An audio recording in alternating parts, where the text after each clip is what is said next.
That's Jeffrey Miller, international geopolitical analyst. We'll be doing talkback after. We're going to have a chat about the Cook Islands shortly. But and I apologize, that interview, I did take that a little longer than we'd planned, but there was so much interesting stuff to get our heads around with Jeffrey there, so I appreciate his time. You can text your feedback anytime, but we will be doing talkback on this. Do you agree with Jeffrey Miller how much of a precipice this pushes the world global security towards in terms of worst case scenario? And also New Zealand's role. I thought actually the way he framed the potential for us to actually step up as a little nation, sort of like the mouse that roared, really, aren't we, in diplomatic speak? Is there a role for us to play in this? 0800 80 1080 will be the number.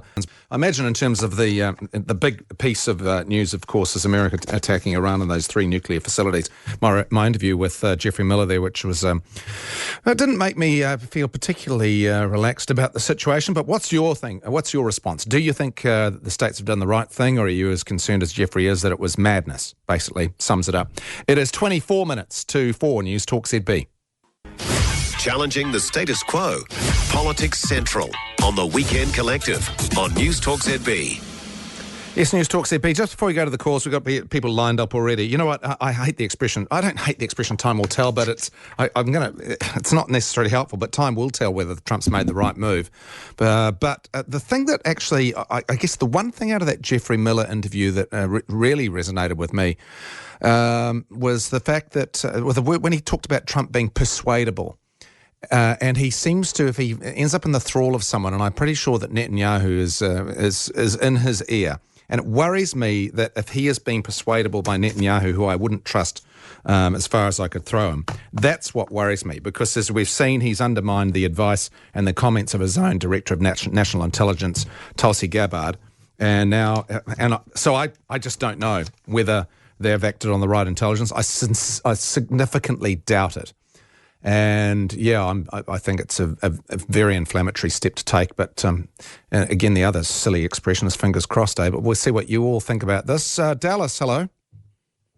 Yeah, hi, Tim. It's like there's 3 madmen now running the world. Putin, Netanyahu and Trump. You and I have spoken about Trump before, and we've always thought, well, at least his saving grace is that he's a peacemaker, right? He doesn't like war. No new wars, and Ukraine will be finished within a day. Instead, he's in the Middle East. Well, now, so we're going to have to revise that. He might still, he's so stupid that he might still think that peace will come from this. 14 minutes to 4. Grant, hello. Yeah, Tim, for the first time ever, I actually agree on a decision that Trump has made, and I totally disagree with just about everything Jeffrey Miller said. Where do we go to? Tell you what, we'll take the break and we'll come back with more calls in just a moment. We'll try and keep it nice and quick. If you're on hold, waiting to have your say, think of the most pithy, P-I-T-H-Y, way you can get your point across, and we'll carry on in just a moment. 12 minutes to 4. The Weekend Collective. Call 0800 80 1080 on News Talk ZB. Yes, News Talk ZB. Look, the text machine is split quite a bit. There are some very strong comments saying a statesman would have de-escalated the situation and a fool would have done exactly what Trump has done.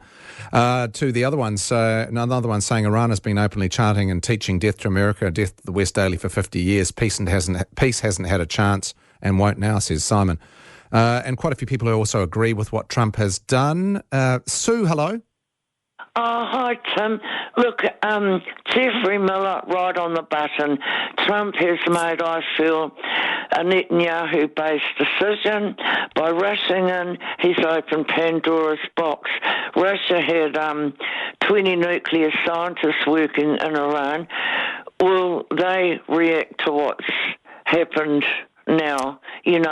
There's a lot of different ifs and buts, and I think that's what Jeffrey was kind of getting at. And you've got that nutcase up in North Korea and will China do? I'm not as catastrophic about it as Jeffrey Miller, but I think that you and I are on the same page that I don't want Trump doing Israel's bidding. I want him to do the thing that's right by everyone, not just by Well, I feel that's exactly what he's done. Yeah, that's pretty much what I think too. Whether it's the right decision is sort of an accident or not, and that's another question. Of course, is it the right decision? Di, hello. Tom, hello.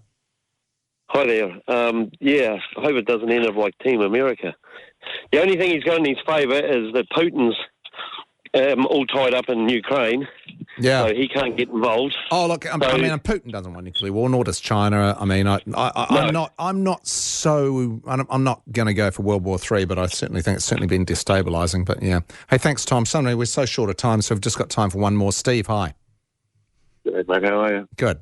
It's not very often that I agree with you, Tim, but I totally agree. And I suppose I just want to say, who the hell is the US and Israel to stop other people from building nuclear. Well, I just don't want any more. I guess I don't want. I don't want Iran being nuclear. Absolutely. I guess the question is, you've got to react on the right intelligence. Yeah, well, I don't want Israel to be nuclear. Well, that's a bit late to shut that stable door, isn't it? Well, what gives them the right to shut Iran down?